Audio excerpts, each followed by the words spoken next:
کہ میں نے بھی یہ نہیں سوچا نہ یاد رکھا، لیکن حسن اقبال صاحب اور ان کی جو منسٹری ہے اس کا بہت شکریہ، جتنا بھی میں شکریہ ادا کروں وہ کم ہے۔ تو کیونکہ یہ برسی کا فنکشن ہے، ورنہ میں ان کے لیے آپ سے تالیاں بھی بجواتا، کیونکہ ضیاء الدین صاحب جو ہیں، جب ہم صحافت میں آئے تھے بہت سال پہلے،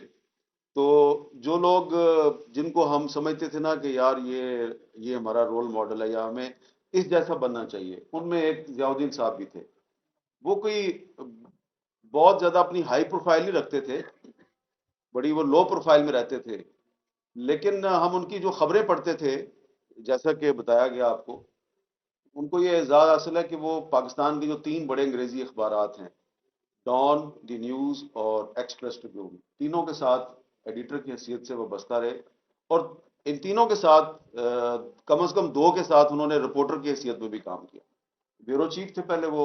دی نیوز کے اور ڈان کے، پھر وہ ان کے ایڈیٹر بھی بن گئے۔ تو میں ان کی جو پروفیشنل انٹیگریٹی ہے اور ان کی جو پروفیشنل سکلز ہیں، اس کا عینی شاہد ایسے ہوں کہ آ، یہ جو منسٹری ہے جہاں پہ آج ان کا فنکشن ہو رہا ہے ان کی یاد میں، تو اس منسٹری میں وہ بھی، میں بھی ان کے ساتھ آیا جایا کرتا تھا۔ اس کے علاوہ کیو بلاک میں جو منسٹری آف فائنانس ہے وہاں پہ بھی ہم آیا جایا کرتے تھے۔ تو ان کی ایک کوالٹی ہوتی تھی کہ ہم نوٹس لیتے تھے، اور ضیاء الدین صاحب عام طور پہ وہ نوٹس نہیں لیتے تھے، وہ بلکہ ان کو تمام چیزیں پہلے سے پتہ ہوتی تھی، فیکٹس فگرز ان کو سارے یاد ہوتے تھے۔ اور کبھی بریفنگ دینے والے منسٹر صاحب یا کوئی ہائی آفیشل جو ہے، وہ فگرز جب،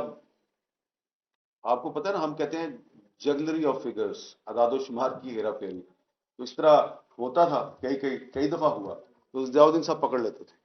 کہ نہیں یہ فگر ایسے نہیں ہے، آپ نے جو بتائی ہے یہ ایسے نہیں ہے، ایسے